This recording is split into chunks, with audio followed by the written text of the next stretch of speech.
Hello and welcome back to the Lack of Interesting Conversation, your favorite podcast with me, your host, Trey Mindenhall.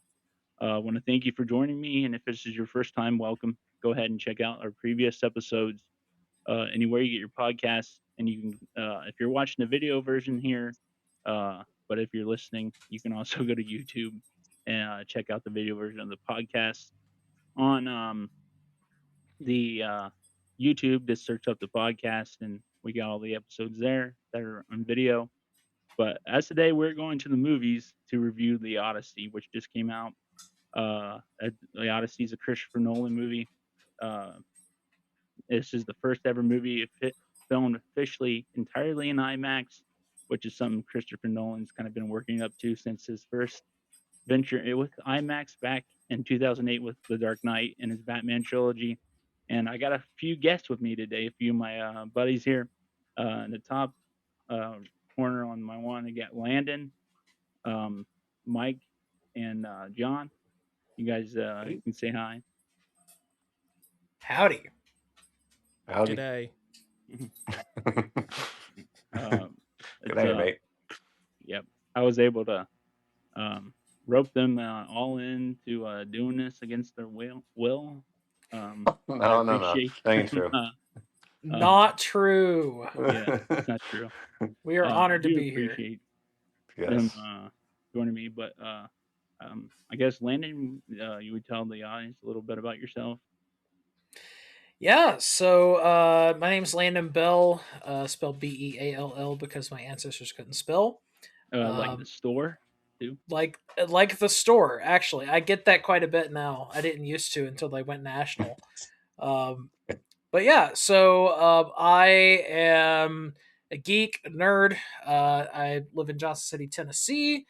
I work in information technology, websites, voice over IP. So I'm doing all kinds of fun work in the tech industry. And then when I'm not teching, I am being a total nerd watching movies like The Odyssey. All right, Mike, you introduce yourself. Yeah, thank you for having me. Happy to be back here with my bros. I am a freelance editor, podcaster, writer, whatever, all things movies. Did a lot of work with Collider.com covering this movie, actually. So it's actually great to see it finally out. I had a friend who worked on the set of this movie who couldn't tell me anything.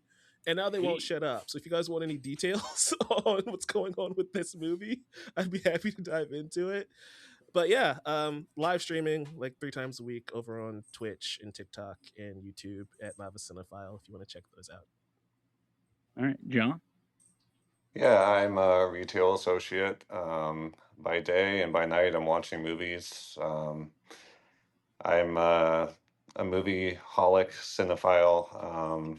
Always watching a movie. I have previously watched 365 movies in a year, according to my letterbox. So, um, Nolan's my favorite director. So, when Trey approached me about talking about the Odyssey, I was like, "Yeah, say no more. I'm there.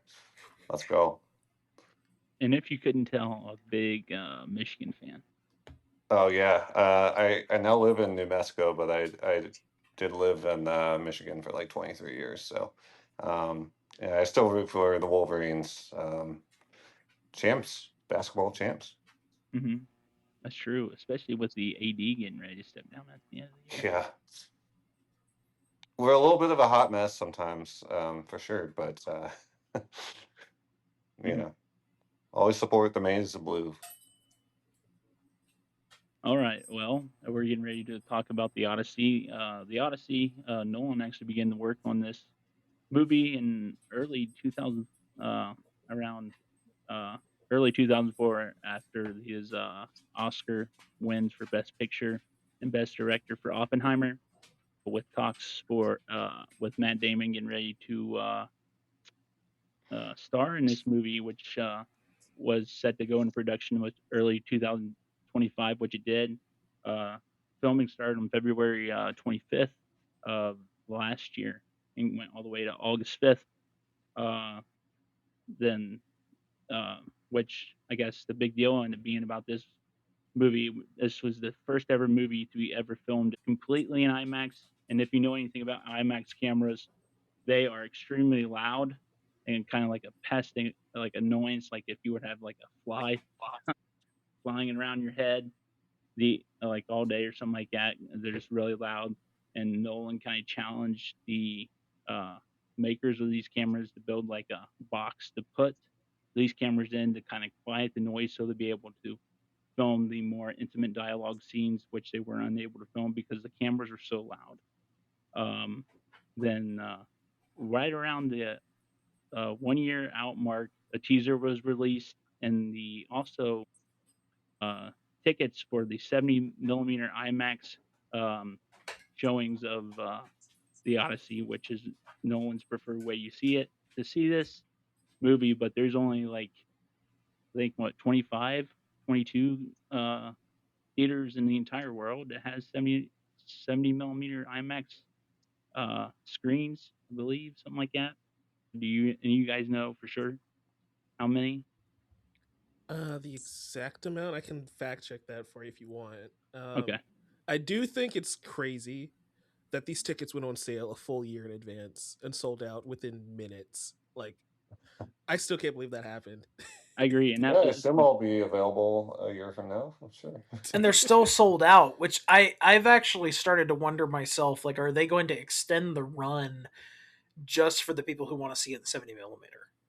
yeah, which is I went and I saw this movie Monday in 70 millimeter, which is why I reason why went ahead and went back to see it in 70 millimeter, which is the um I guess probably the fourth Nolan movie I've seen in 70 millimeter because the first one I saw was Dunkirk.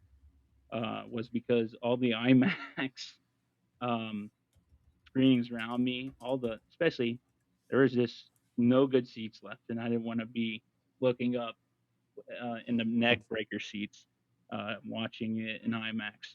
Um, so I went ahead and did that, and at the time I bought my ticket. There weren't very many people there, but by the time uh, I got to the theater, was in the theater, there was quite a bit of people there. But up and the fact that I guess honestly, I think the fact that Universal was so confident with putting tickets, those 70 millimeter IMAX tickets on sell a year in advance, just how much confidence they had in Nolan himself, and how honestly how his name being attached to a movie, it's become like the old MCU movies, it's becoming an event film when his movies have nowadays, and you can't really say that about too many directors, if any other director nowadays. To be honest, um, I don't know. Do you guys agree with that? Go. Well, Yeah, I was going to go ask ahead, Ryan. everybody, because the question's a good question, but I think our answers are going to be formed by how we saw it. So, how did each of us see it? Because Trey's saying he saw it in 70 millimeter. Hmm. I saw it in IMAX laser. Uh, so not quite the one 4x3 or 143 rather. But what about John and Mike? How'd y'all see it? I saw it in 70 millimeter, and then I saw it in Dolby, Limax as they like to call it. um, and I obviously the 70 millimeter was crisper. That was my first time seeing a 70 millimeter movie at all. Uh, Is there a vi- 70 millimeter theater in Milwaukee? there actually are two, surprisingly. Really? Okay. News to me because I think these are new because they weren't here for Sinners. I know that for sure. Really? Or they just didn't screen Sinners Oh. for whatever weird reason. Um, but yeah, so I got to see it in 70, and it's a beautiful movie. I wanted to answer your question though because I did fact check it. There are 30 70 millimeter IMAX screens in the world. 25 are in North America, um, and there are only 45 theaters apparently that can handle 70 millimeter in In the general. entire world? Yeah. Wow. Okay. I So saw it in IMAX laser. Hmm. nice. Well, I know Landon. Out of all of us, you may be the one that has the closest IMAX 70 millimeter uh, theater to you, as I know the Regal at Opry Mills. is as 70 millimeter IMAX. They do. I guess it depends on how far away Mike is, because I in Johnson City I'm about 4 hours away from Nashville. Chill. Yeah. Um, so it'd take me about 4 hours to get there. But that they do have a 70 millimeter laser in Chattanooga that I Yes, could I go do. to I if I do. wanted to. Is that Um, closer than Nashville to you? just Chattanooga? slightly. It's like 3.5 hours instead of Okay. 4. Um, but those would be the two closest to me. The only movie I've ever seen in 70 millimeter was IMAX Under the Sea, which was a 2009 nature documentary narrated by Jim Carrey. And we saw it at the now closed IMAX Dome at the Franklin Institute up in Philadelphia. Oh, And that was a really great experience. So, having seen 70 millimeter, like, I understand the scale and why it's such a really cool format. And of course, I saw the Snyder cut of Justice League that was filmed for 70 millimeter, released in that aspect ratio and digital. But I've not yet seen a full feature length film, and I guess technically the Odyssey is the first one completely filmed that way, start to finish. Yeah. I guess. What's the closest one to you, Michael? It's probably going to be in Indiana, which is about 5 hours away. Indianapolis. That's about the closest one for me, I believe. Yeah. Yep. That's about 5 hours. So, like, if I could have gotten tickets if they didn't sell out a year in advance, I probably would have made the trip because that's just like Yeah. a day trip, no big Hmm. deal. But yeah, couldn't grab those tickets a year in advance. Yeah. Then, well, and tickets for everything, all the rest of the showings, just like as they say, regular IMAX. Everything else went on sale June 4th, and I know some people end up experiencing like an hour wait just to get tickets that day, causing several delays, which is crazy. And then this past opening weekend, ended up making 124.5 million on its opening weekend domestically here in the states, and overall worldwide 264.1 million, uh, including just from IMAX itself 51.8 million, which is the second most for an IMAX movie, only behind Endgame, which brought in 91.8 million uh, dollars in its opening weekend for IMAX. This is also um, Nolan's largest opening weekend for any of his movies. Although, if you were to uh, adjust the his other movies with inflation, The Dark Knight Rises and The Dark Knight would technically be in front of it, but at the time, The Dark Knight Rises made 249 million, and The Dark Knight made 198 million its time. And then I know Monday had made the most money on a non-holiday Monday of 2026, be bringing in 19 million, as surpassing Toy Story 17.3 million, and also had the biggest Tuesday of any Nolan film, bringing in 21 million compared to the previous record holder with The Dark Knight at 20. It's also, speaking of IMAX, and Landon, as you said, it's currently still experiencing, I guess, a lot of traffic flow for IMAX. The BFI IMAX in London is currently sold out until September 10th. So I tells you that a lot of people are wanting to see this movie uh, on the biggest screen possible. even if it's at 3 a.m. Yeah, that is true. The 3 a.m. screenings are Yeah. so crazy to me. I I agree. I don't think I could do it. I don't think I can do it. What's Mm, crazy to me is that the system is that reliable. Like, it says a lot to the system IMAX made, Hmm. because you'd think that with that much film running through it, that many hours of the day, they would need more maintenance. But mhm.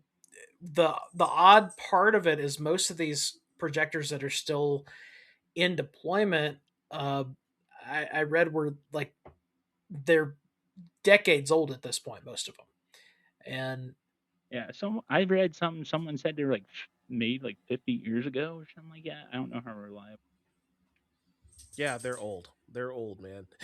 um, I think they also. I think Nolan said there's only like 10 IMAX cameras in the world, which is why there's only like 4 or 5 IMAX releases a year because they have to like keep trading the cameras back and forth. And Nolan's like, we broke them multiple times and had to get them repaired Like because of on the how. Batman movies, I know they definitely broke on the Yeah, Dark Knight. I think during the when they were going through the underpasses in Chicago for the Dark Knight, when they were filming that chase sequence, I think yeah, they had it on the side of a track on the back of a semi, and yeah. I got when they were going crushed in the through it, car. broke on there. Then I do remember. I don't know if it was Anne Hathaway on the Bat Pod or if that was a stunt double, but I remember going down the stairs in Pittsburgh. They ended up breaking one there too, um, which is pretty crazy because I know Nolan also said I guess there's six lightweight IMAX cameras because these cameras are actually pretty heavy too. Yep. Yeah, I mean the size of the rig they built to allow for the more intimate scenes are the size of a human being. They are these massive boxes. Um, I mean it's a cool format, and I love seeing movies on film, even because I'm not so much of a purist that I have to see it on film on a projector on the screen. I'm fine with the digital image, but I can tell the difference between a film that was filmed on film and a film that was filmed digitally and then converted. Uh, Hmm. it just looks real in many ways, and I think that was the coolest thing of this movie. Is I described this movie as soon as we got out of the theater. It was like stepping back in time, and that was probably my favorite part of the film. Is it felt like a story out of time, out of place, things that are familiar, but things that are just completely foreign and but still real. Hmm. Yeah, I agree. I guess I said, did you have your wife tag along with you to go She see did. this? Did She she? went with me. What'd you think? She enjoyed it. So there are there's some movies she doesn't do. Like she does Marvel. She enjoys Marvel. Doesn't do sci-fi. Uh, so when I was saying it's the Odyssey, okay, the immediate question is, okay, what's that? How close is that to 2001: A Space Odyssey? Um, and so I explain, here's what the Odyssey is. It's a classic story. It's the oldest story in the Western world. You've got to Um, hit them with the. So you've seen the SpongeBob SquarePants movie, right? I'm gonna have to crack that one out next time. But no, she went, and we both really loved the movie. For us, it was a unique experience because we actually, where we live, just got an IMAX theater. The Sweet. We have a premium format called MXC close to us, which is basically a Dolby theater. Hmm. Um, and then in Knoxville, there is a IMAX with stadium seating. Hmm. Well, they got It's that like big, huge Regal just like down the road from the UT. Yes, that's the one.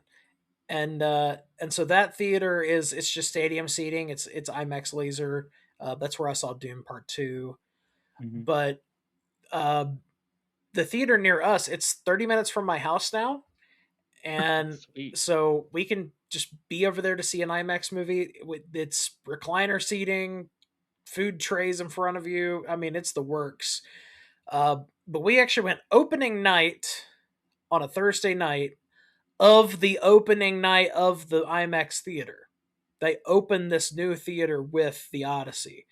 And What a way to open. I mean, truly, the sound was incredible. And like both of us left the movie really enjoying the sound, really enjoying just the way the movie transported you somewhere else. Mm. Yeah. You might Speaking have of been the sound, first one to sit in that particular seat. I Yeah, guess I guess with the got your IMAX, name all over it now. and the sound that comes with that, I guess really, uh, I know. I guess the first time I really noticed that, and I'd been seeing movies on IMAX before, was the Batman. In the Batmobile, how loud and that rumble Oh yeah. was in the theater, which kind of uh, trying to watch it at home kind of ruins it for me because I remember how the the Batmobile in that movie starting up for the first time, and then you could just hear how the rumble and how loud that rumble was of that engine, It and you shakes could the just feel it. room, man. It was It's so like cool. Yeah. it's completely different. I guess you really just had to be there and experience that. Because I went back. I think that was DC's first ever fans first event. I that they ever did, which was cool. Uh, but anyway, I guess do any of you want to go first? Is your first official thoughts of the movie? Uh, I've I can go shared quite first. a few of my own. I'm gonna let John and Mike talk before I jump back in because Okay. I have a lot of positives. I have like a couple of Hmm. minor things, but Yeah. Ooh, this man. I'm just kidding. Um, sure, I'll go first. Okay. Yeah, I I probably should know what it is, but I honestly didn't have a whole lot of like knowledge about the Odyssey, or the Iliad or any of that. I say, did you When read? I Have first, you read the book at all? mm-mm, I haven't no, either. I when I heard that he was like tackling this poem, I was like, I'm not sure what that is. Yeah, I mean, I a poem that happens to be like 500 pages. yeah, it's not just a few lines. But yeah, so when he tackled it, I was like, I don't know what that is, but like I'm game. Anything he makes. I mean, he can make a rom-com and I'll be there like opening night. Yeah, a um, Nolan I, rom-com now, that'd be something to see. yeah, that'd be insane. But yeah, I was really interested in it though. And I'm not even someone that's really like big into like Greek mythology or anything. That's never been something I'm real knowledgeable about or care a heck of a lot about. Um, but I was he got me interested in it, and just based on all his previous work and what he does to um, entertain and treat his audience. I knew that he was going to make something special. He always does, and I think he did. I I maybe have a couple of like super tiny nitpicks and stuff. You can boo me, but but yeah, I really enjoyed it. I give it like a 4.5 out of 5. Tremendous IMAX experience. Mhm. I wish I saw it in 70 millimeter, but the closest to me is like 5 hours away. So it would have been a little bit of a tall task to do that, especially trying to secure any kind of tickets. But even in IMAX, I mean, the sound was shaking my seat.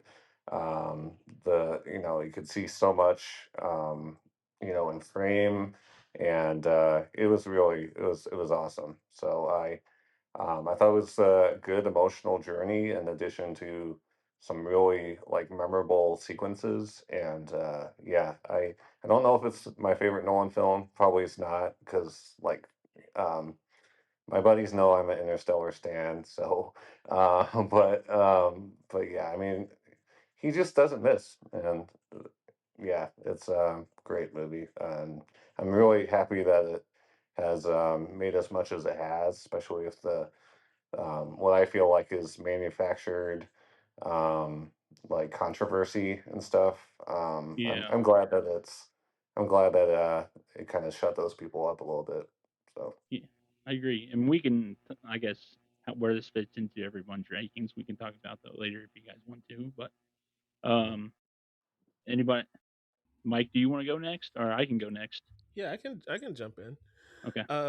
I did want to just piggyback off of what John was saying for a second because it didn't make them shut up. They're getting worse. They're now saying that Nolan is buying IMAX tickets and selling out all the showings, and then when you go, nobody's actually in there. to make it look like the movie's doing well. So That's mass hilarious. psychosis is happening on X.com. That's weird because my there wasn't a seat that was unoccupied when I went. So Dead internet theory is really starting to sound nicer and nicer the more I hear Yeah, or it. not to mention, like, some people just like on a certain side of the political aisle, kind of just saying how bad this movie is or something, even though uh, this movie is based off a book that is fictional. It's not real life. yeah, I Oh, read this morning that Elon Musk wants to like remake the movie and make it historically accurate. yeah, I seen your post on Facebook. That They're trying to yeah, get Mel Gibson, right? Is that what is that Yeah, what yeah, they Mel wanted to do? Gibson to do it. yeah, you're gonna get AI characters and make it more historically accurate. Okay, sure. Love it, love it. But no, like this movie is awesome. Also a huge Christopher Nolan fan. Um, I think to me, what makes this the most interesting is that this is what he does after Oppenheimer, which is like his most grounded movie, right? Where it's like Hmm. it's a historical event, but he makes it a very like personal story. Um, and so when this was announced, you're kind of like, okay, we've never seen Nolan tackle high fantasy. What does that look like? And you guys know, like, I'm a huge fantasy fan. That is like my favorite genre. And Hmm. so it's like, okay, but with a Nolan twist, what is that going to be? And we get this movie, and spoilers, I guess, for the 3,000-year-old book and the opening of this film. It's like in a time of apparent magic or whatever is like the opening text, and it's like, wait, is this? Wait, what? And you start to question if any of this actually happened at all, or if this is just Odysseus feeling guilty and going mad. And that's the most Nolan thing ever, right? Because Hmm. he still finds a way to make it grounded and make it about this one man's like internal struggle and guilt, and I find that so interesting.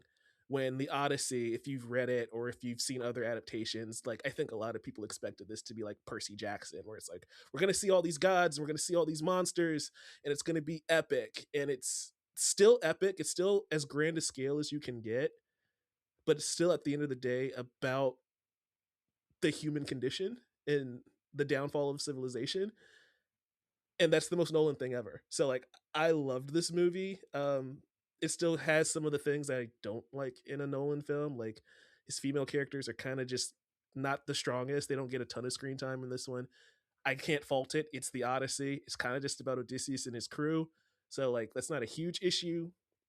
And the sound mix is still weird. Sometimes it's too loud. Sometimes it's too low. Even in IMAX and 70 millimeter, like there's one point the projector's louder than the dialogue, and there's another Oh. point where it feels like my ears are about to pop. So no needs to get that worked out. But all in all, like I still gave this like a 5 stars on Letterbox, because the negatives that I have are something that's been in all of Nolan's films thus far. So like I can't even get mad at this point. I just know what I'm getting into. Hmm.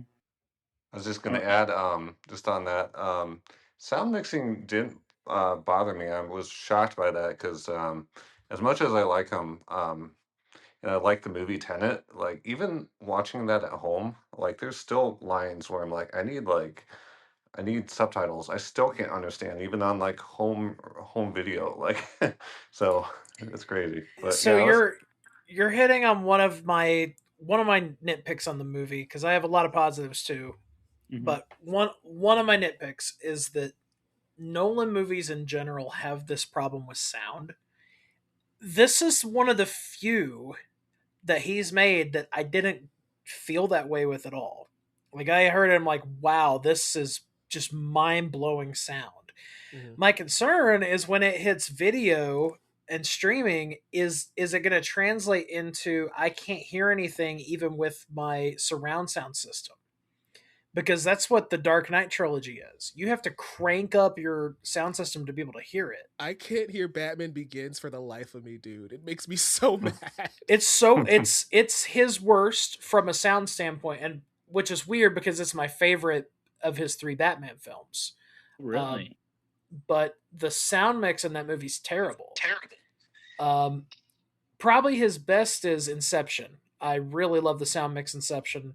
Um, Interstellar turned out really well, but that's partly because so much of it's music.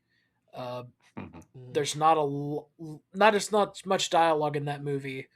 Um, but yeah, just to throw that in there, one of my nitpicks is just in general, Nolan with sound is weird. This movie, at least in the theater, probably the best sound mix I've heard from Nolan yet. because Yep. I guess the first time I really remember, I guess the Nolan and the sound controversy is really with the Dark Knight Rises prologue with the original Bane voice, where it was really hard. People were complaining about how hard it was to understand Bane They with the expect one of mask. us in their records, brother. Yeah, which they end up making uh, changing for the release of the film. But well, Landon, if you don't mind, I'll go ahead since you got quite a bit to talk about here. And with this, I do think this is a good movie. I do. That I guess spoiler alert. This is not. I don't think this is Nolan's best movie he's ever made.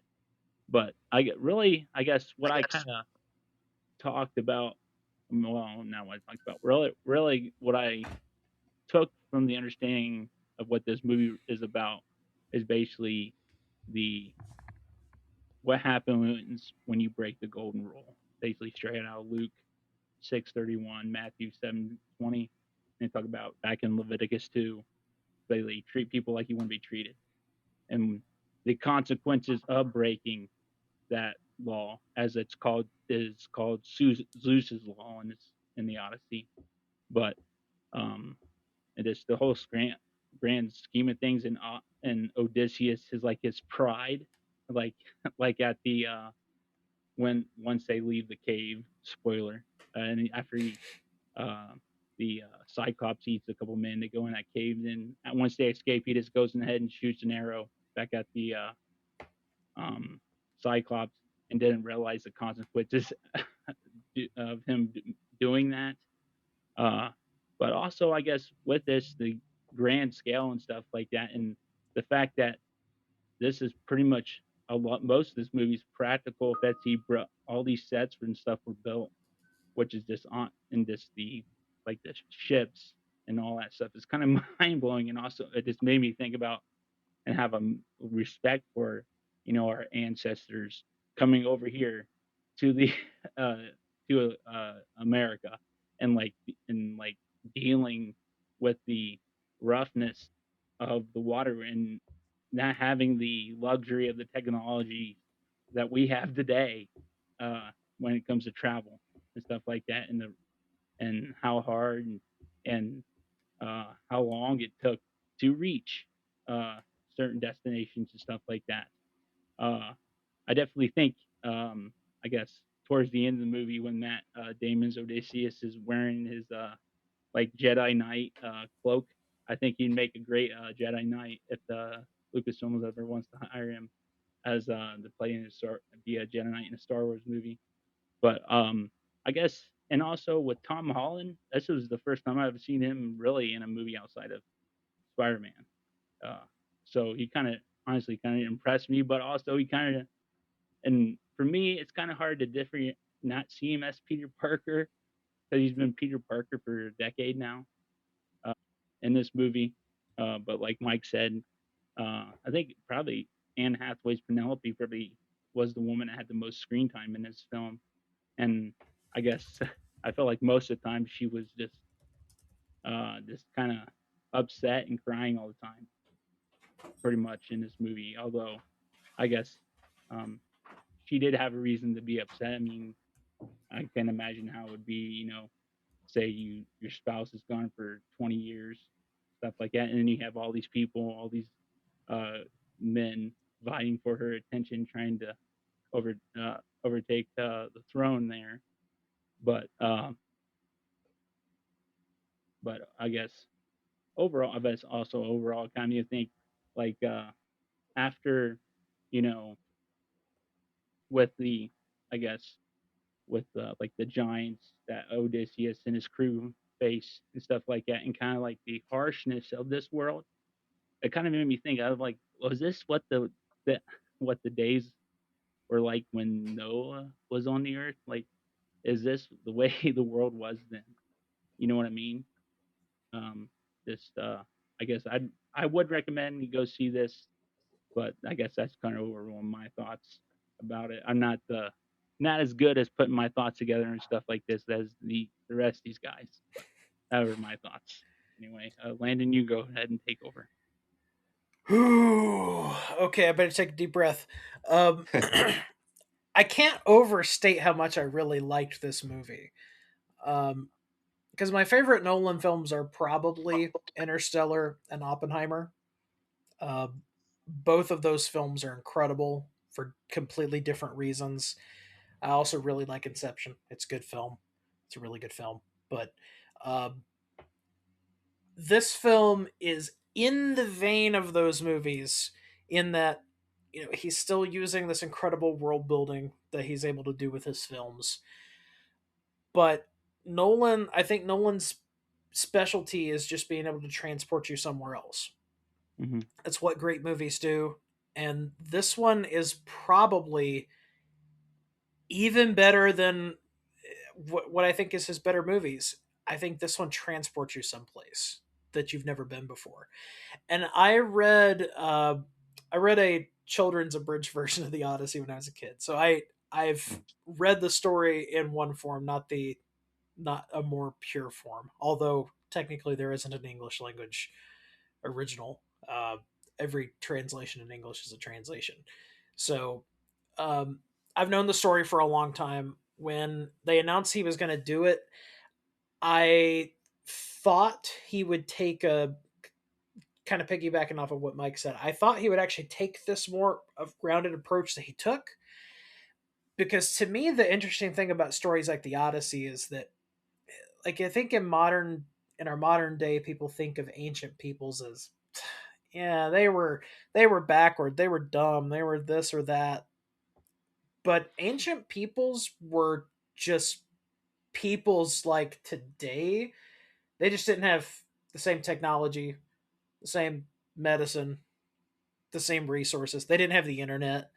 Um, and so I loved that there were little flourishes throughout the movie where he distinctly reminded the viewer of that, because he realizes, not everybody who watches this movie is going to be a literature buff.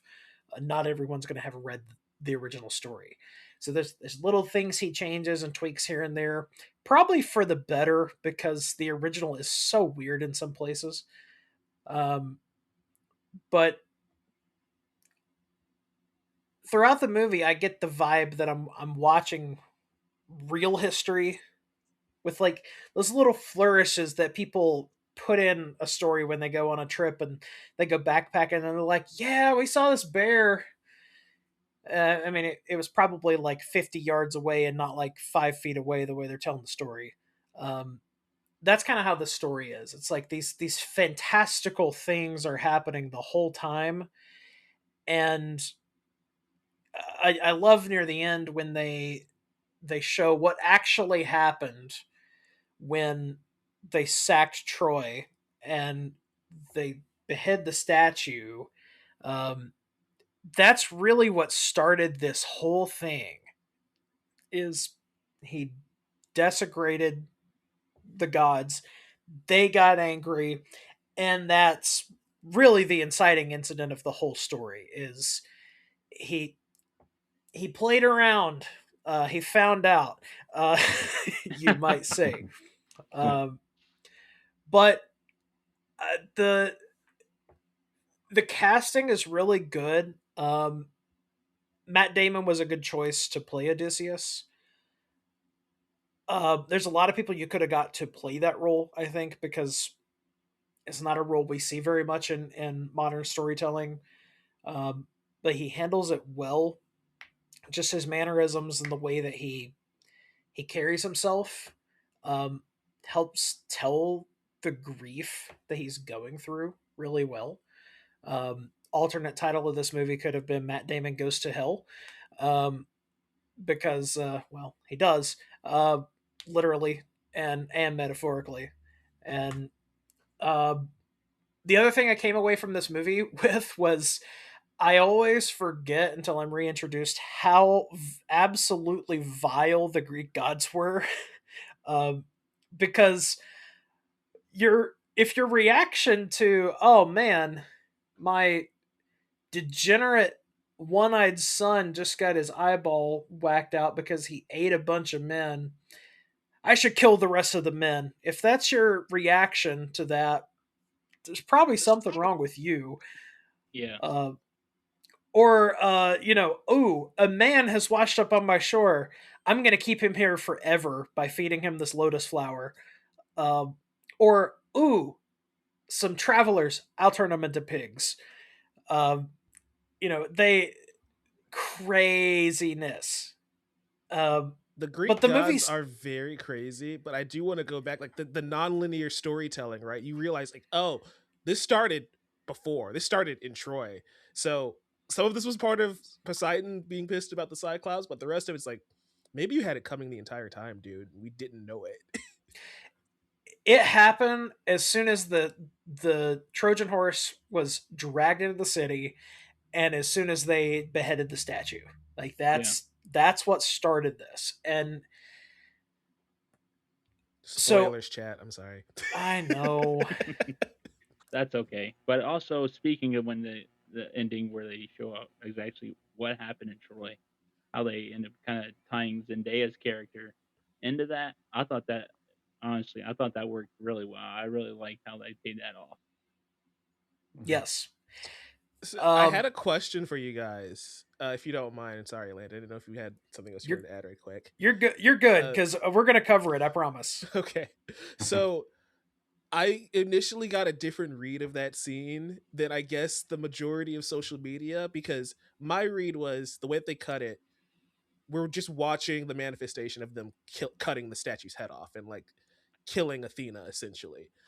But some people on social media were reading it as, no, Zendaya was just a girl in Troy. And as Zeus's law states, you don't know if you're entertaining a god. So like they actually killed Athena without recognizing her. I want to know, how did you guys like read that scene initially when you saw it? Well, I've seen it like what original. I've seen it described the way you originally uh Hmm. the way you took it as kind of metaphorically uh with the chopping off of the head of the statue Yeah. and tying Zendaya's character in with that it was kind of, I guess, in Odysseus's mind. Uh, the after he did that, he now, I guess, sees um, Athena in like in the Zendaya's character, like kind of end up merging that because he realizes that the Zendaya's character, that it was basically you killed this innocent woman, basically something like that. I don't know how really to explain it, but Hmm. kind of like what you said. I read it how Mike did originally. I get where people are coming from, but they're reading it too literal. The whole point is that Odysseus is living with regret. That's the whole point. He's living with regret over what happened, and he can't get this out of his mind, which is Mhm. slightly different than how it actually plays out in the original. In the original, Athena really is there. Uh, one thing that Nolan changed is in the original, Athena is the one that goes to uh, Telemachus, I believe how his name is, uh, his son, Tom Holland. Uh, Peter Athena won. goes, It's fine. yeah, there we go. Peter won. But Athena goes to him in the original and is the one that tells him, "Oh yeah, your father is actually alive. Here's the stuff we need to do to prepare." Um, so I'm glad that Nolan changed that because it again kind of brought it back to a more grounded reality of, here's people that are kind of in charge of their life choices.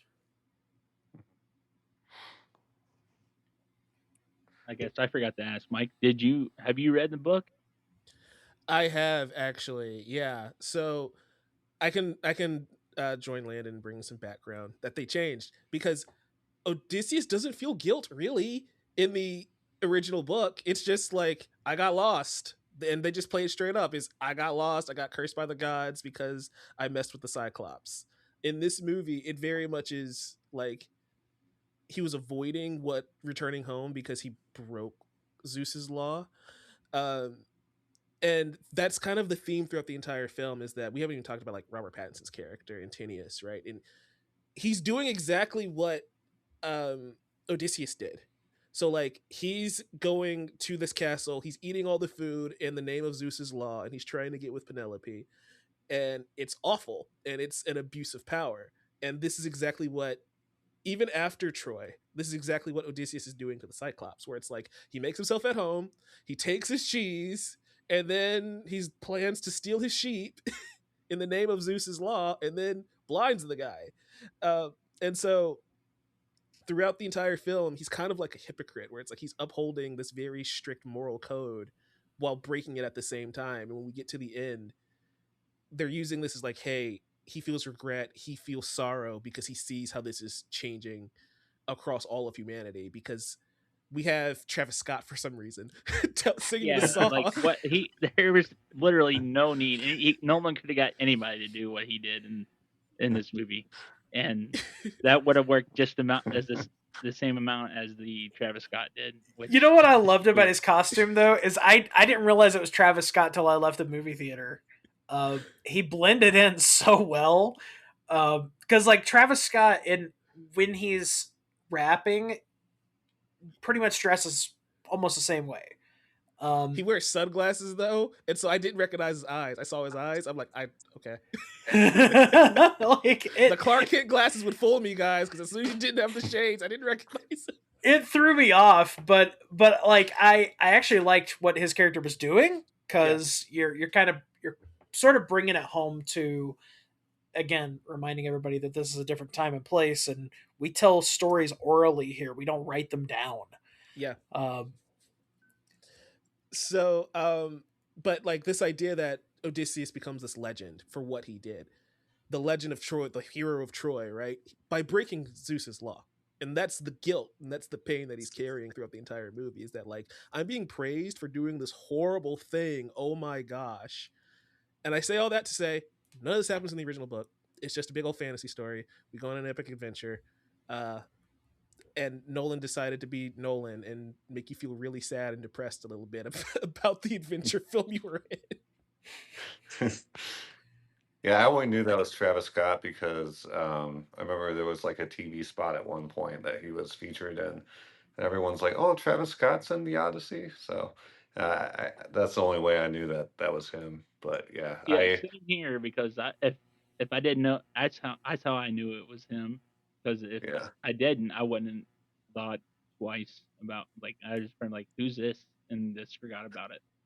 I do like how his bard characters, um, like his story or his song is like incorporated into like about a third of the songs or whatever, what have you on the score if you listen to the score. What So I guess what did you guys think of the Ludwig score? Personally, I thought it was great. I thought it built, especially when tension was needed. I think it provided it with what was going on the screen and made you. I think it helped make you feel that tension even more uh, in the moment when that score came up on the screen. Like when they go and Odysseus' men go into the woods and find that kid, to find the kid there was kind of laughing at his men. Then all of a sudden you see these like 8-foot giants just come running, walking out of the woods, and they all start to eventually get overrun by them. You could actually, I think the score itself helped provide, uh, make scene more intense, which I think is what a great score can do. Can provide more a scene, more, I guess, I don't know how to say it, but I think it works perfectly with what the scene, what the movie is. For It's sure. showing you yeah, I love the score. He Ludwig kind of abandoned like the whole idea of an orchestra, and he instead utilized like extremely old instruments. And Nolan tasked him with kind of like trying to make sounds out of these, and and making music out of it, and it makes for some really unique um, sounding music. And I love how a lot of the songs or the parts of the score, whether it's the Troy scene or the scene where Odysseus takes on all the suitors, like the score starts out slow and then it's like a general like um kind of build of suspense until it like goes crazy. And like in the IMAX theater and stuff, like it's wild. But yeah, I it's not really like a score I've heard before. And you can even like, if you listen to like a couple of the tracks and stuff, you can almost hear um like the musician that is like playing the instrument, like they're kind of like exhaling, or there's kind of like a little pause in between notes that they're playing. I thought that was really interesting, really unique, and kind of added a human touch to the composition. Yeah, so the fact that the mandate was he couldn't use an orchestra was great because it forced him to basically say, okay, what instruments existed back then that I can use? And I mean, you can tell it's all drums, it's all wind, and the tension made by the score in this movie was just incredible. Hmm. My I sister agree. went and saw it and told me that it was very nerve wracking to her, and I'm like, yeah, but in a good way. She's like, well, yeah, but it was just very. I was nervous the whole time, and that means the score was effective in doing what it was supposed to do. Like those 3 hours just breeze by. Yeah, Mhm. I agree. I don't, and if he would have, I guess if no, I don't think using an orchestra really would have really worked in this movie. Is with now seeing it and uh him knowing what the score is now, I really don't see how an orchestra would have been able to fit inside this movie and portray the same tension. But maybe I'm wrong. Maybe they could have, but it just, in my opinion, would have felt out of place. Yeah, like Odysseus, the track Odysseus, is seen like it incorporates like the when he snaps his bow into place, like it incorporates that sound into part of the into the composition. Like it's very it's very like bare bones, but like it's in terms of like how it's like it's not fancy or anything like that, but it sounds really, like I said, really unique and timely to where like the time period, if you will, that it's taken place. Like it feels like music that would have existed back then. Yeah, that's a great point. Yeah. I'm gonna get on the soapbox for a little bit and preach a little bit here because I feel like the score of this movie perfectly sums up why this movie's a hit. I think people just long for real movies again. Like, we've spent some time talking about the plot of this movie and how much we like this movie, but most of this conversation has been like how they made this is so fascinating. And I Hmm. think what got lost in the 2010s and most of the 2020s, right, is like we got the Avengers Doomsday trailer the other day, and I'm not trying to throw shade at Marvel, but it's like you can tell that they're just kind of in a room with a bunch of blue screen. It deserves the shade that like you see the Odyssey and then you see the trailer for Avengers Doomsday and it's like, okay, but this just looks like a video game now. Yeah. Yeah, or the new term is AI slop. I seen that on Yeah, several tweets about Yeah. the Doomsday trailer after people seeing the Odyssey. Which yeah. is No one's out here like making a, what was it, like a 30, 60 foot puppet for a Cyclops, and yes. Which is incredible, by the way. yeah, But like just we insane. fall in love with just the technique of it, right? Not even necessarily the movie itself. The movie itself is phenomenal. It's great. But like Hmm. just the artistry of like, did you know he cast 7 foot tall stuntmen and then four 11-foot tall stunt women, and that's how he was able to get the perspective of them versus the giants. Like, just knowing that fact is awesome. Uh-huh. And that's part of the enjoyment of this movie. So back to the score, it's like, is this Ludwig's best score? I don't think so. It's probably not a score I'm going to revisit a ton, but just knowing that he resurrected 3,000-year-old instruments because they didn't want this just to be the run of the mill fantasy score. It's like they could have got the harps and the strings to try and make it sound old. Nolan could have had people using British accents to simulate this being ancient text, but he was just like, no, we're just going to play it straight up. Except for Tom Holland. Tom Holland now has to speak with an American accent to fit in, but everybody just speaks with their normal speaking voices. And the only thing that we're going to change is the music because it's foundational to the film, because this is a story being told.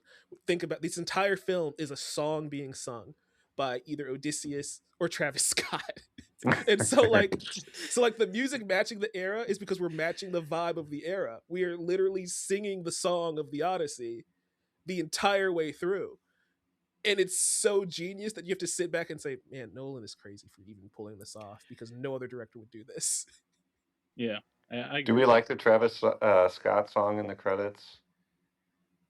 I don't know. I guess I didn't stick I around didn't stay for the credits. I probably should have. Was there actually one? There is Oh one. yeah, Yeah, they dropped Okay. a yeah. music He video, sings I think, the Friday for it. yeah. He sings the He has the song that is playing when the credits start. That's Okay, Travis Scott's song. I gotta go back and listen to this. That sounds awesome. I guess. Yeah, it's okay. It's no the plan though. I guess. Not Purple Was he Lamborghini either. involved with Tenet too? Because I Yes. happened to come across something and I didn't realize he did a song for Tenet, which happened to be, I believe, was Ludwig's first time working with Nolan. I believe. Sounds I think right. it's just his third film with Christopher Nolan because Hans Zimmer did Dunkirk, didn't he? Yeah, I think so. Ludwig he's shared custody with Ryan Coogler. So that's what's happening here. Yes. Yeah. Well, yeah. Ryan Coogler and Christopher Nolan, the two There's two dads. directors carrying the IMAX thing with obviously with Sinners with Ryan Coogler and now Nolan shooting an entire film with IMAX cameras. That like Kodak video that Coogler did for Sinners, where he's explaining all the different formats, that's gonna be taught in film schools, man. Like it's just 10 minutes of just pure sauce, where he's just It like, I was haven't great. watched it, but I did see he did that, which is great because I guess your casual film goer doesn't know anything about all that stuff. All they know, hey, I just go to the movie theater and I go watch a movie. So it yeah, also educates them, hey, this is if you're going to see this movie, this is what this format means and all that stuff, which is great to be honest. yeah, there, And his passion for like making movies was so palpable. yeah, they're actually saving cinema because you can say, oh, I'm gonna watch it at home, but when the director of the movie says we filmed it this way, we want you to watch it this way, there's other options because like Coogler and Nolan don't put like just the standard formats down. They don't do that at all, but they're like, you're gonna get this in IMAX, you're gonna see it this in Dolby, you're gonna see it this way if you go to a digital screening, a digital format for it. And it's like it got people off the couch, the people who are saying I'm gonna wait for Netflix. This is why this movie sold out till September at these IMAX screenings. And I feel like giving people a reason to go to the theater is important. And I'm so glad that Coogler and Nolan found a way, even though some people feel like it's a little gatekeepy, but it's like, well, just go pay the $20 to go see the movie, dude. So my And one of four the coolest. Oh, my sorry. I was my gonna say. four favorite Go ahead. working directors today are Nolan, Denis Villeneuve, Ryan Coogler, and Joseph Kosinski. And the four of them, what are they all doing? They're doing these movies that are using practical effects, that are using a large format, that are using sound and then story in a way to immerse the audience. Real stunts. Yeah. Yeah. Real sets, building like the boats, the Trojan horse being an actual real wooden horse. They Nolan had them design. Stuff like that is why he's personally my favorite director of all time. Mhm. But um, He I makes guess the impossible possible. yeah, it seems like that way. Mhm. And as for, I was gonna mention, like, in terms of the theatrical experience, like Sinners, like, yeah, like your TV screen might expand when they start playing "I Lied to You," but that song, but that scene when you see it in IMAX, just was like one of the coolest things ever. Like you just can't replicate that at home. Yeah, I agree. But I guess did any of you get the popcorn buckets, the IMAX or the Trojan Horse popcorn bucket for this movie? I ordered the IMAX one a few days ago, and I'm not getting it till November. Oh shoot! Really? Uh, Yeah, were they sold out at your theater? yeah. Were they? See, now when Superman came out last year, I went to an AMC and I bought they had the like old school newspaper uh one, The and Daily what they Planet. did, yeah, the Daily Nice. Planet, I did get that one, but what they did, they actually didn't put popcorn in that. They actually gave me a large bucket of popcorn, but thankfully the lady let me take the popcorn bucket and the Superman cup out to my truck, and it was able to come back in and get my stuff, so I didn't have to lug it around the entire Nice. time. But that was I fun. saw this. Landon, did you get any of the popcorn buckets? I have never bought a novelty popcorn bucket. The only one that I was ever going to buy is I did go to AMC and tried to buy a Deadpool and Wolverine popcorn bucket because, because it cracked me up so much, Uh-huh. um, being a parody of the popcorn bucket trend. And I got there and they're like, yeah, we've been sold out for hours. And I'm like, I'm Nice. here the day that you released them. Why are you sold out? But that's Yeah, the only time I ever tried.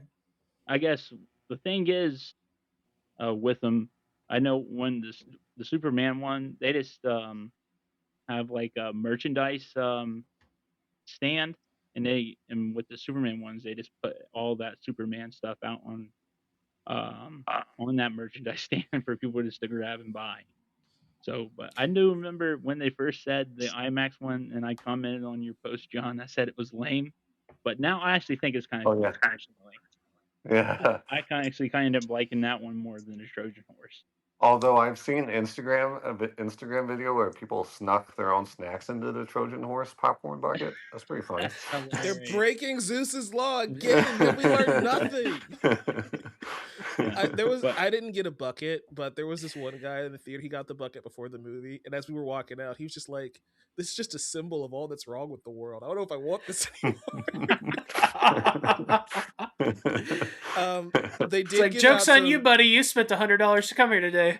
Seriously, they did give I out only film spent strips. 60. I got this. I don't know if you guys can see it. I got a film Oh strip. yeah, sweet. Ooh, sweet. How'd you Yeah, I get got a that? giant Was that a per your poster. ticket?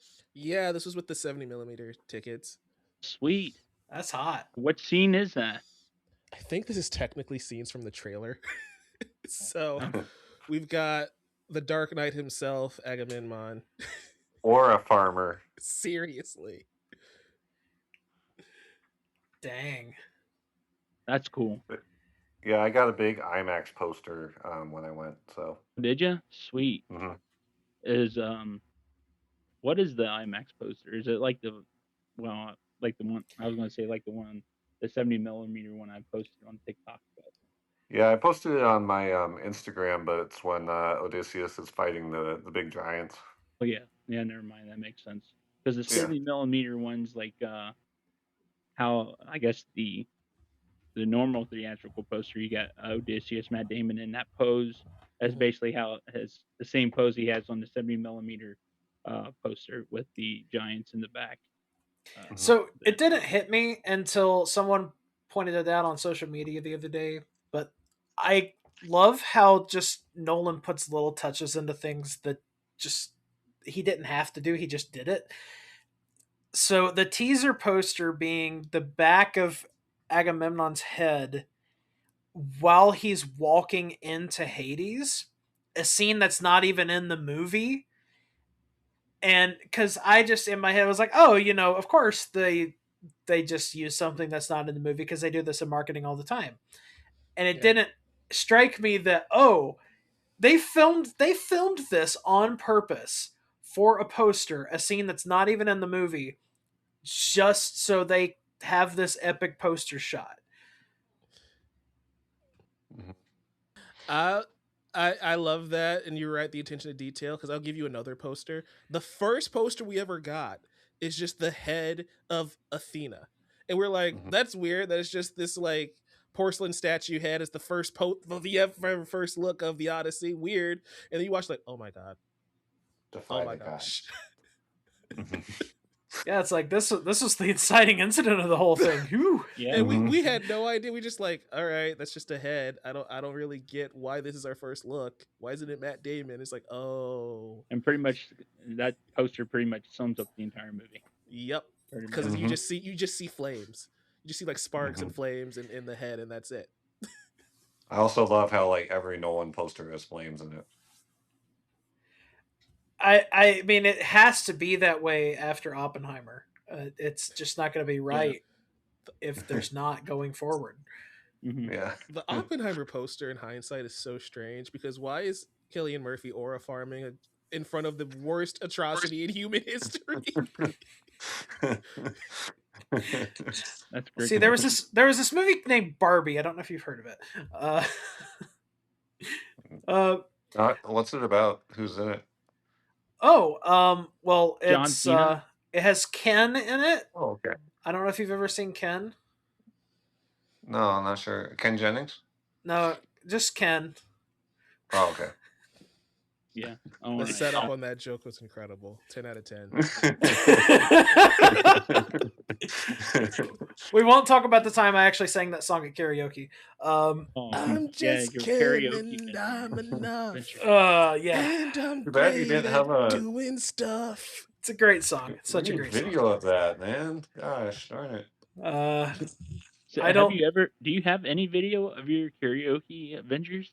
I do have quite a Before it few didn't happen. karaoke videos, but not one of that song, unfortunately.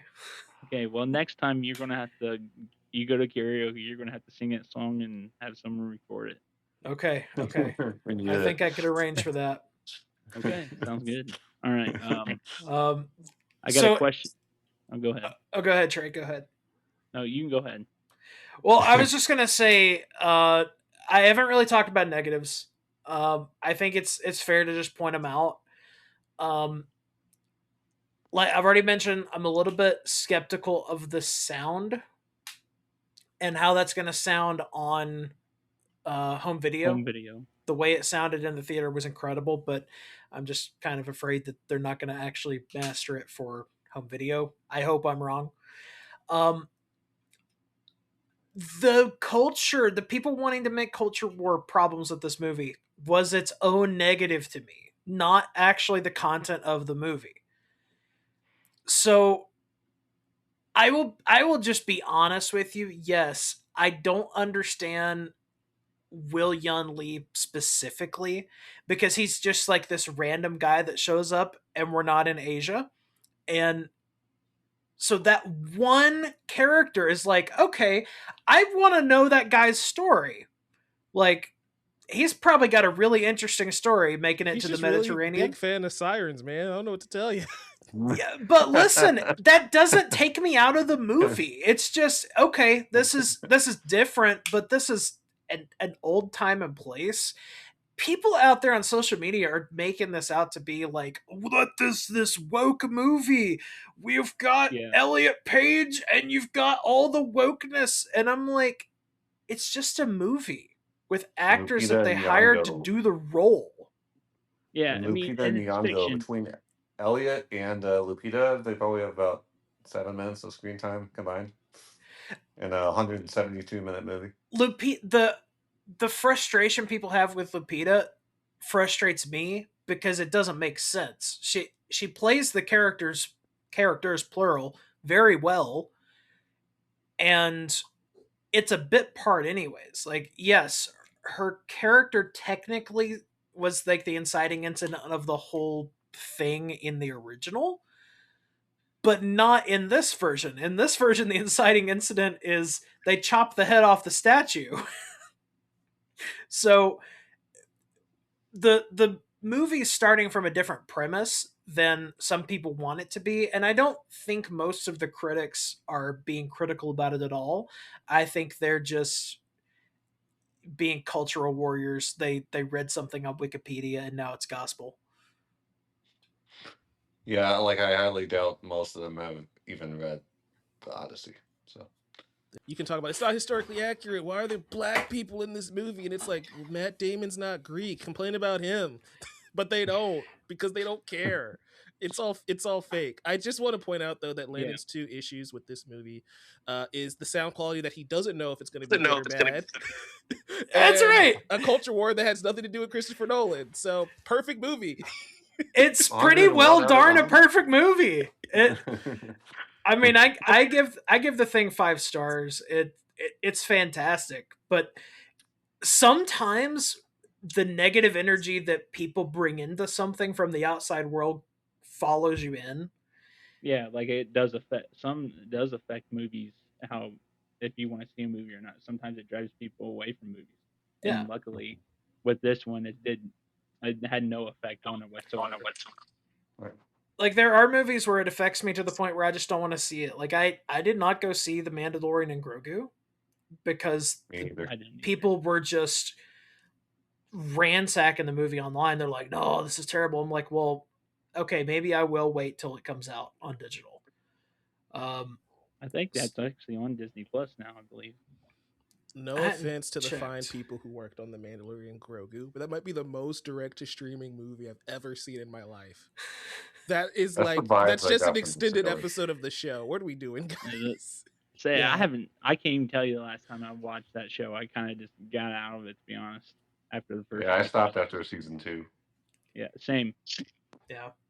But I mean, I guess back to the culture wars point, it does bother me when people's attempts to get one over on the woke crowd and the libs or whatever you want to call it, that they're just getting hyper focused on this one thing that has nothing to do with the actual content of the film or the actual content of the story. Because the story is none of those things. It's Nolan presenting a story with actors who are hired to do the job and do a good job. Yeah, What like do we think of like words like dad and daddy and stuff in movies? Okay. The one and only piece of dialogue in the whole movie that for just like a split hair of a second almost took me out of it was the age of bronze is ending. I love the line. I love the line. I really do. But it reads like someone in the 2020s wrote it, which is okay because the people who are watching this movie, not everyone who watches this movie is going to go back and be like, okay, so when does this take place? Oh, that's a lot of BCs ago. It's perfectly fine to me that they put it in there. Yeah. yeah. It didn't bother me so much, but it did some people. I don't know. Mhm. But just like what you were talking about, Landon, and I've seen like numerous people asking on social media, "Hey, should I go see this? Is this even worth seeing?" But I like in the back of my mind, I'm like, you can take a people's opinions and stuff there, but that's their opinion. You should go and check the movie out for yourself, and then you should form your own opinion on it. Hey, was this worth going and seeing? Is this worth would you recommend going other people going to see this? Just not basing your view on something based off other people's opinion.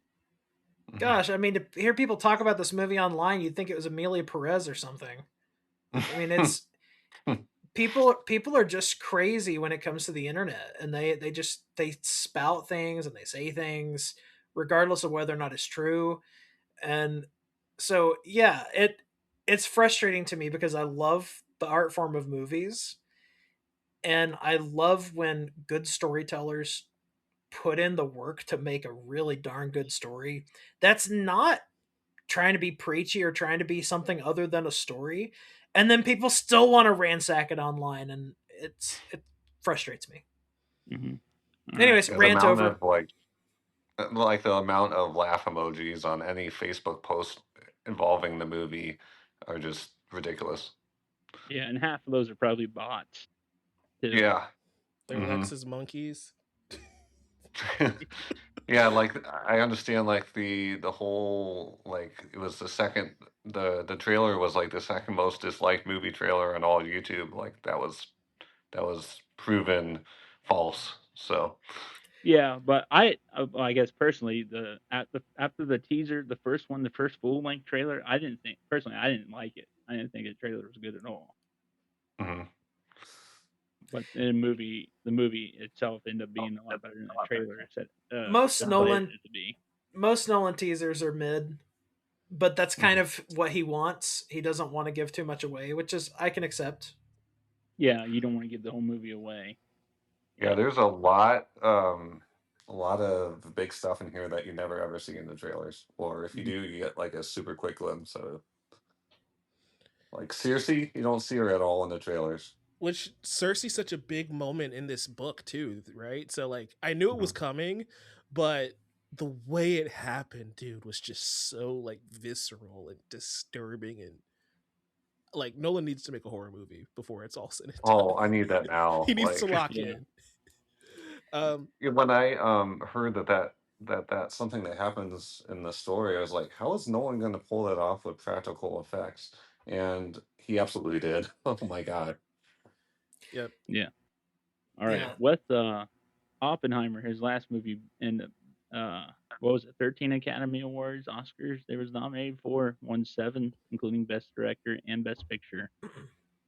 What are Hmm. your guys' thoughts on the chances he repeats here with his with the Odyssey?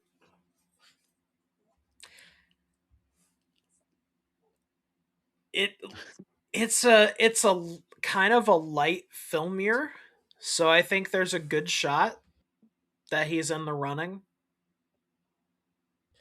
I think it's gonna get nominated for basically every award.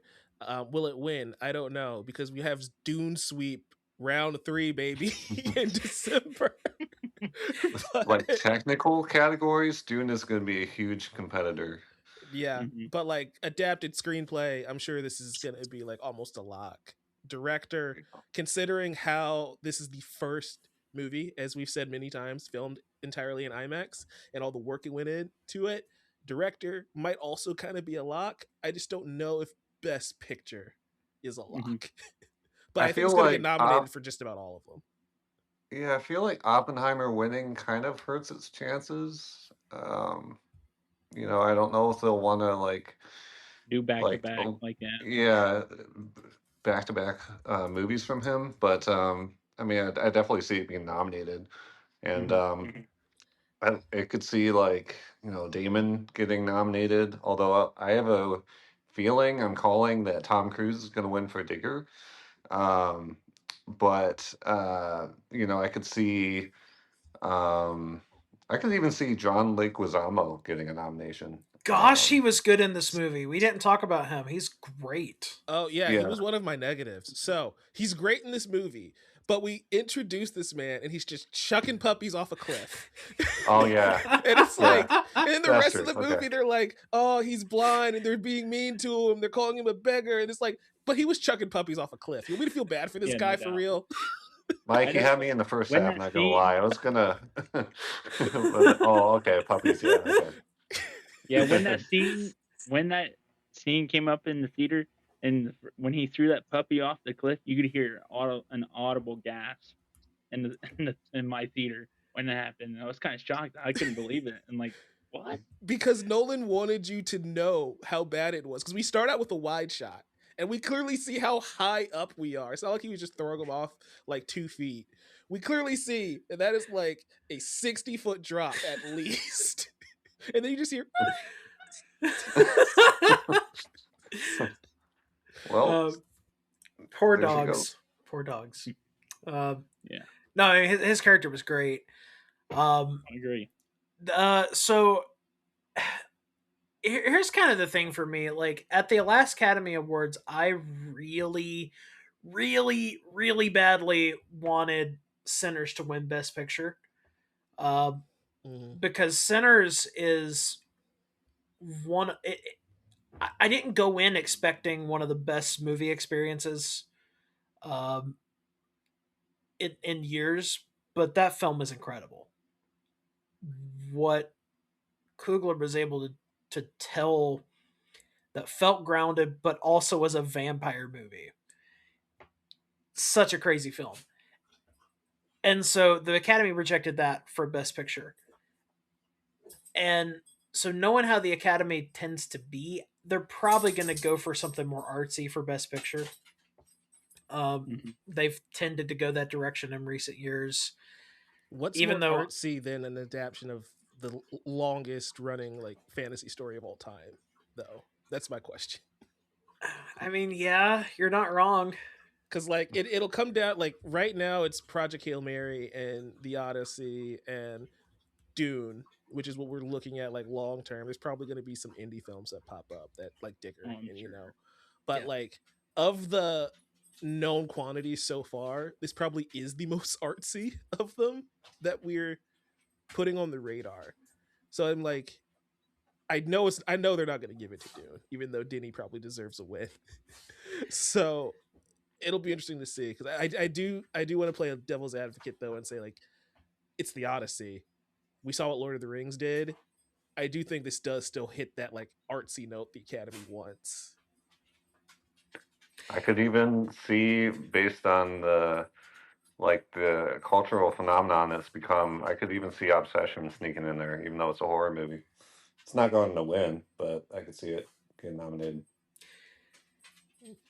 Yeah, I've thought about that. I think it's going to be a sleeper at the Academy Awards. It's probably going to get nominated for a lot, similar to how Weapons did, but Mhm. probably actually get nominated for more. I'd suspect. Mhm. Um, but yeah, I mean, filmmaking is just kind of weird post COVID. There's Yeah, there's a lot of I agree. slop. There's a lot of really good stuff, because the ones who want to make really good stuff put in the effort. And I mean, we're cooking. We're cooking these days. The fact that you can go one year and you get Sinners, and the next year you're getting the Odyssey and Dune Part 3 is just crazy. Um, It's not fair that those two movies come out the same year. Like when I had to put a what's my most anticipated movie of the year, like that's not fair. Yeah. And we get Godzilla minus zero. Like, come on. True. I mean, That might be the sleeper hit actually. these are all movies that would be like my number one anticipated of any year if they weren't, coming out the same one. yeah, yeah, and I mean, uh, Denis Villeneuve is going to get a win one of these days. I don't know that Dune Part 3 will be it, but the Academy may choose to pick on that movie if it ends up being a really good film, which I have no doubt it will be good. I've never seen a Villeneuve film that was not great, um, but we'll Sure. see. I also think that Matt Damon has a strong chance of being in the Best Actor race. Um, the whole scene with because I can't believe I didn't talk about the scene very much. The scene with the suitors, one of the best scenes I have seen in a movie in a year. um, what an incredible scene! Actually, I'll tell you, it's the best scene I've seen in a movie since since Michael B. Jordan goes out with the Tommy gun. Uh, so it's funny that we're talking about the two big IMAX movies in the last 2 years. But that scene is just incredible. He pulls it, flings flings the bowstring, and immediately the guys know we're cooked. Your Um, Odyssey. yeah, lets it fly, and Mhm. you know, Pattinson is so good. He immediately just bolts for the door. Get the shields! Get the shields! What a sleazeball he was. He played it Yeah, tremendously, I though. agree. listen, I don't blame him. If Anne Hathaway was up for grabs, I don't blame him. Like but also dude's a coward, and You think? Oh uh, man. the I love that the movie puts so much time on emphasizing this guy is a Hmm. He's coward of wearing armor cowards. 24/7 because he's a coward. He's trying to look tough. It's so Hmm. the attention to Great detail point. on Great Antidius point. is so great. All Yes. bark, no bite. So I mean, Robert Pattinson continues his golden era streak that started a few years ago. The stuff he's in these days is just fantastic. Yeah, Um, he's come a long way since Twilight. Big time. Yeah, for sure. yeah, All Gotta right. start somewhere.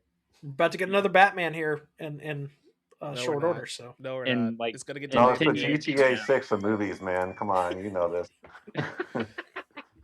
Yeah, pretty much. I guess the Odyssey. Where does the Odyssey rank on your guys' personal Nolan list? Like, your I don't know, out of all the movies that he's done. I guess there's this for mine. I'll start with the. There's been two. I haven't seen Memento or The Following, so I'm not really to give a able to give those two a fair ranking. But the starting at number 11 here, since he has this is the Odyssey's his 13th movie. I have Insomnia. I remember watching that on Netflix and being so disappointed after I watched that. I did not like that one. Then 10, 10 I have actually have Tenet. I've only seen that movie once, and I think I was late to that showing I went to that year, and I don't think it made much sense to me. I need to go rewatch it to figure out if I really like it. Has a And then Nolan movie ever made sense first watch? that's true. That is true. Uh, then number 9, I have Dunkirk. I recently rewatched Dunkirk. I just feel like it's kind of boring personally. It's not. I don't find it too exciting. And then 8, I have the Odyssey. Actually, I have 8 Odyssey, the 8 as number 8. Then 7, I have The Dark Knight Rises. I think at the time of its release, I told myself it was better than the Avengers, but hindsight being 2020, the Avengers is a better movie than The Dark Knight Rises. Although I feel like Nolan probably did the best he could to end the his Dark Knight trilogy to end it on a high note. Then number 6, I have Batman Begins as 6. Then 5, I have my top 5 here. I have Oppenheimer at 5. I actually just finished rewatching that last night. That movie's great.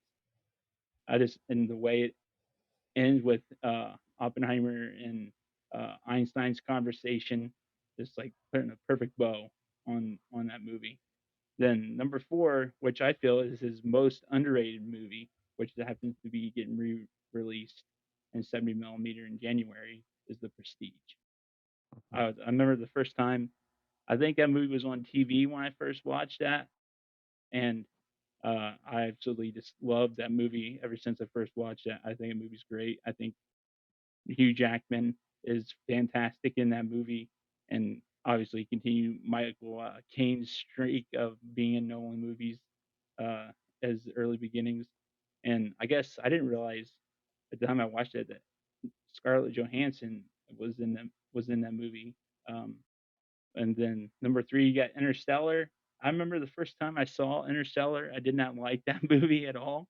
But my second watch, I actually ended up growing to really like it. I think that movie's great, actually. It happens to also be Matt Damon's first time working with Christopher Nolan. Then you get 2. I have Inception, which I think that movie's great. I think sometimes can be underrated.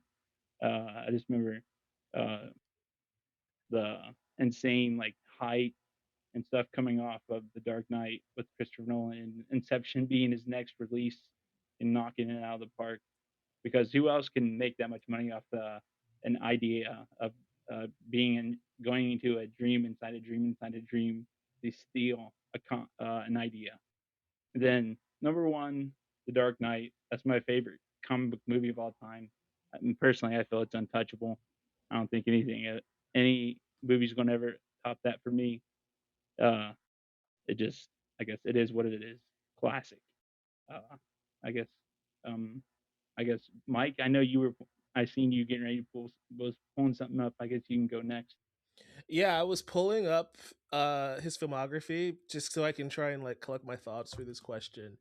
And Hmm. I feel like I don't know if I can do a ranking, but I can at least do a tier list because I don't Hmm. think Nolan has movies that I dislike, but there are broken up into tiers, right? So like the top tier Nolan is Interstellar, The Dark Knight, Inception, and I do think The Odyssey cracks that tier for me. Like I already Do said you? it's a perfect movie. So it like Hmm. it cracks that top like 5. Then we have like Dunkirk, Memento, Dark Knight Rises, Batman Begins, Prestige, which is all in like that great to good tier where it's like if any day you say, "Hey, we're going to watch The Prestige, we're gonna watch Batman Begins," I'm always down. We're gonna have to crank the Hmm. volume to 100%, but I'm always down. um, but yeah, like for me, the Odyssey, just from a technical standpoint, is such like a cinematic masterpiece. It's just craftsmanship at its finest, and it works because the actors are so good, right? It's a tried and true story, and the performances are solid. Like we didn't even talk about, like Landon brought up the suitor scene, which is great, but right before that, we have like this great moment between Anne Hathaway's character Penelope and meeting the beggar Odysseus. And Anne Hathaway is behind a screen, and we could barely see her, but she's giving the performance of her life. And it's like and that's what makes the suitor scene pay off, because it's like she deserves to finally have some peace too. Like he was on Hmm. this crazy adventure, but her life's been hell too. Can I These can I suitors need to chime die. in? Yeah. Uh, so Anne Hathaway, we were talking about how when Nolan writes female characters, sometimes it can be hit or miss. Yeah. Yeah. This might be his best, uh, just because of one, you know the story if you're familiar with the story, Mhm. and then Anne Hathaway elevates it Yeah. to a level of I know my because we're dealing with a different time. So her entire lot in life is I know my place in the world. I'm using that to reclaim my power.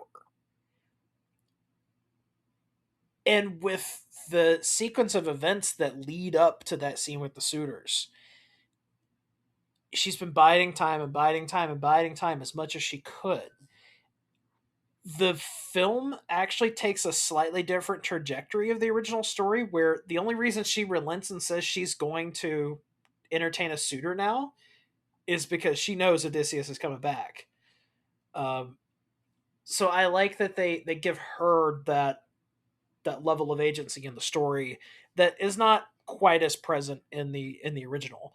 Um, and I know that Anne Hathaway's big Oscar movie was Les Mis, but I actually think her acting in this is better. Agreed. Yep. Well, John or Landon, where does this rank in your list of Nolan movies? So I'm gonna have to turn in my cinephile card because I've actually not seen all of Nolan's films. Um, Well, I just told you I just didn't. I haven't seen Memento or The Following. Although I've seen a little bit of The Following, but yeah, not but enough but to you have give two a. people in this chat who have seen them all, and then you have you and me. So Yeah, uh, pretty much. I still need to see the Prestige. Oh, I that know I'm gonna love it when I sit down and watch it. that Uh, movie's great. but It's it's getting a just re-release, so definitely go see it in a theater. yeah. Yeah, Yeah. January 21st next year is they're re-releasing it in 70 millimeter. Um, Actually, but I pretty much uh, feel like Mike does because the for me Nolan's top three are Interstellar, uh, Inception, and Oppenheimer. Oppenheimer might just be his best film from a film standpoint. mhm, Um, I felt so I've had two experiences with movies where the movie left me stunned when I left it, and it mhm. was the movie 1917 and Oppenheimer, and it's both because of how they use sound to tell their story. Um, he does. an exceptional job with using the visuals of and the devastation of what the story is telling us. Um, Not only about World War II, but just about the power that mankind unleashed in the 20th century, and then melds that with the music. It's a great film. Interstellar and Inception are great. I can go revisit them anytime. When it comes to his Batman films, they're all good. Uh, I I think I like Batman Begins slightly better than The Dark Knight, uh, from a storytelling standpoint. But The Dark Knight is definitely the superior film. I will concede that all day long. It's a great film. Um, and yeah, there's still a few more in his catalog I haven't seen. Believe it or not, I have not seen Dunkirk. Really? Yeah. It's really good. Shocker. All right, John. Uh, Wrap us up with this. I don't have a ranking at this time, but I would say his top three for me are Interstellar, Inception, and probably Oppenheimer. I would say Odyssey's probably within the top five though. Hmm. Um, I think his weakest films are, and they're still good, are Insomnia and Following, which are ironically a couple of his earliest films. Yeah, and Um, ironically, he didn't have a hand in the script of Insomnia either. no. I mean they're pretty decent movies, but like compared to the rest of his filmography, I think they're not quite as strong. But yeah, I mean, like I said, he's yet to make a bad film. So, and he's my favorite director. As you said, just kind of how he makes everything as real as possible and maximizes the entertainment out of things and makes us feel stuff. And he's a really inspiring director. It makes you feel like not everything has to be like generated by computers or AI or something. Like sometimes you just grab a camera and you utilize practical stuff, and boom, you can make a movie that is epic. Yeah, and speaking of uh, that, he's basically had a uh, 13 film home run streak here. Um, I Where do you see him going next, or where personally would you like to see him go with his next movie?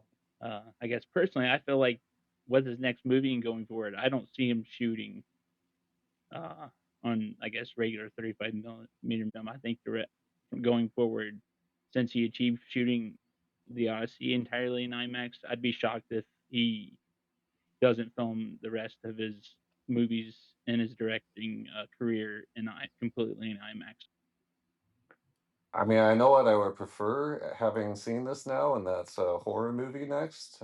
He's talked about Yeah, he's talked wanting about that. to, yeah, wanting to do that. He's just waiting for the right story to bring something like that to life. Yeah, and That he's would be talked my about how preference. the Inception obsession kind of has Hmm. made helped him, I guess, encouraged him to want to make a horror movie as well. Which is just on a side note, going piggybacking off of that, how cool it is that a movie with such a small budget that's made by someone that comes from YouTube is inspiring people like Christopher Nolan. Like that's so cool. But yeah, I would love a horror movie. I think he'd knock it out of the park. And in terms of predictions as to how he'll go about it, um, I do understand he kind of likes this whole IMAX thing, so I think he might, try and shoot it for IMAX. Kind of a hot take, but yeah. We've had four of the best horror movies in a long time drop in the span of a couple of years between Sinners and Obsession and Weapons and Backrooms and I would absolutely love if Nolan took a swing at a horror movie because he would knock it out of the park. Yeah, I mean, this was like his trial run, and I was pretty impressed. The Cyclops had no business being that creepy.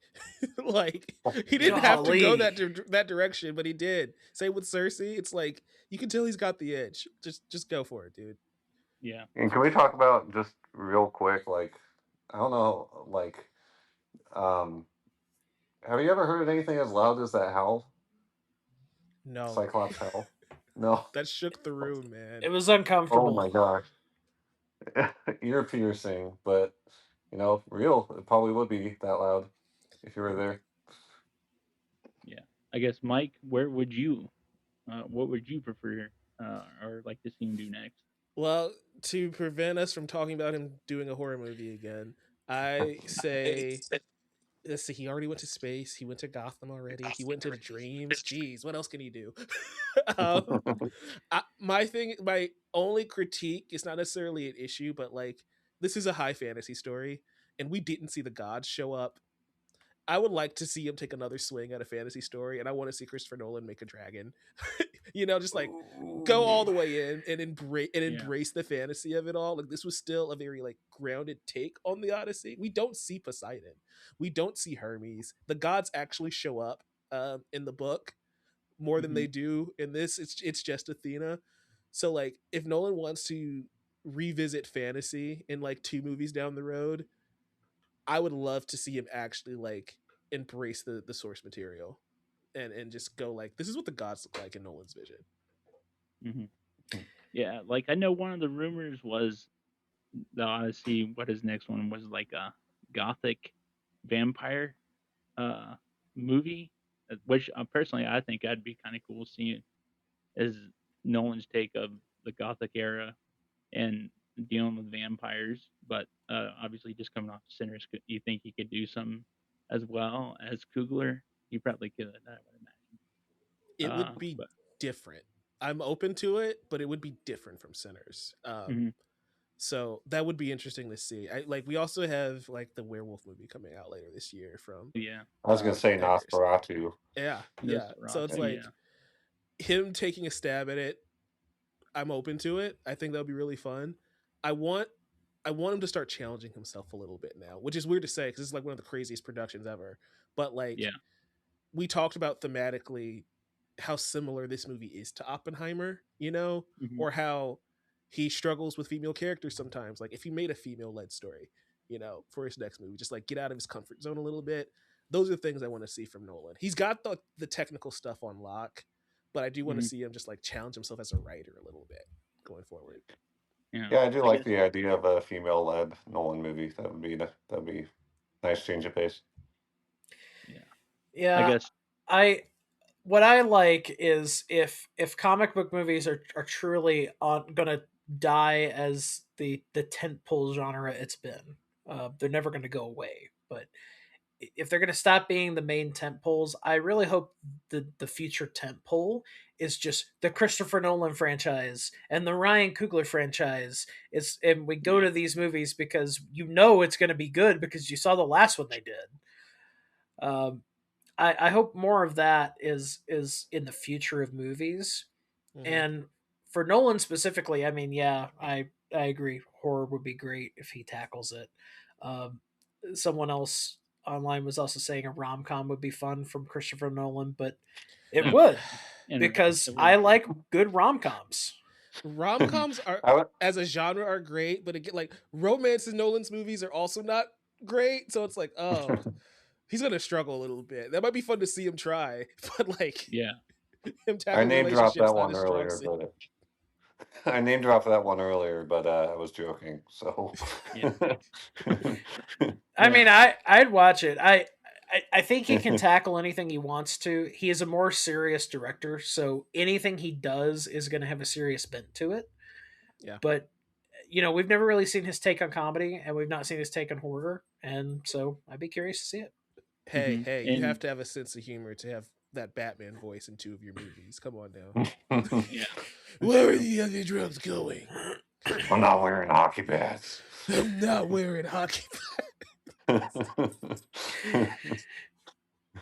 And well, I guess I know I brought up the vampire thing, but also personally, I would love to see Nolan try and tackle a biblical epic.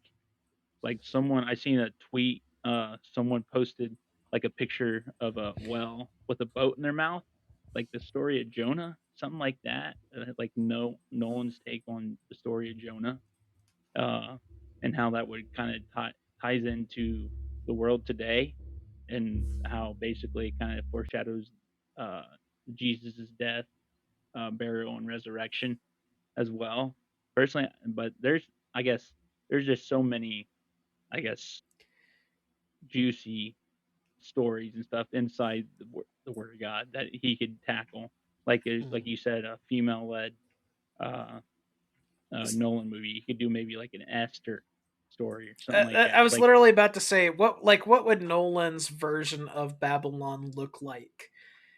There's not really been a modern director take on Babylon mm-hmm, as a concept in a film, and I mean the the grounds for that would just be crazy. Like your art department would go nuts.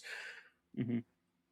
Yeah, and honestly, like with Babylon and stuff, definitely feel like Nolan was probably the only director who would be able to convince the studio to do that, just like he did with the Odyssey and Universal, and just continue to think how badly Warner Brothers screwed up with Tenet, causing them to lose Nolan as their It tentpole filmmaker.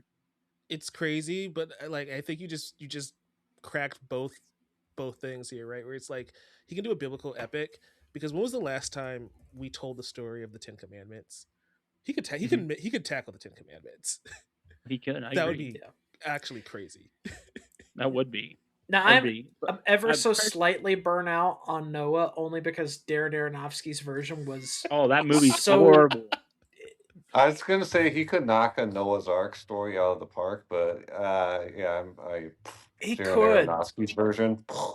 Hmm. but Do you Yeah. think he could do something about with the Book of Revelation? I mean I think he could. I think he could, but I think what would be Says how, more honestly, interesting to how hard me. that book is to understand. What would be more It is a interesting to Nolan me is movie. That's true. what would be more interesting to me is Babylon if he tackles the captivity into Babylon as a topic of a story. Also, the Maccabees would be a really cool Nolan movie because that's a era that no one ever talks about and Hmm. no one ever really covers in storytelling in the modern day.